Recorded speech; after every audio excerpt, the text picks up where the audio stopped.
Pane chitiko chakadraw attention aiwa yevanhu muguta reMasvingo munyika yeZimbabwe.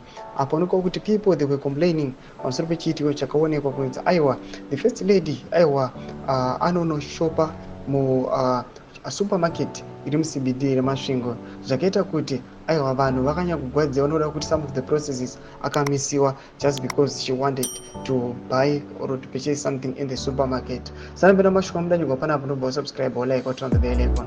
Chipinda pana pa Crime Zone Zimbabwe onera chiti here is how the first lady shops in Zimbabwe. On Wednesday afternoon, First Lady Auxilia Mnangagwa visited Masvingo, where a shopping trip to OK supermarket temporarily brought traffic in the CBD to a standstill. Shoppers were briefly restricted from entering the store for about 30 minutes during the visit.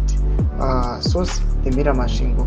Ndo video ramuri kuona iro mapictures achaisa. Some people vane vachikomenda vachiti she is not being advised well. Mwana vachiti I wonder aida kutenga chii. Mwana vanyora chiti saka shoko yakatombobva kwakapa. Mwana vachiti this is normal for the First Lady of Zimbabwe. This is normal and part of her security measures. I see nothing wrong here. Ndo mashukana yachikomendwa nevanhu. Vamwe vachishora vachiti aiwa chija vaimboda kumbotenga vakomana ava chinoita kuti vamise maprocesses.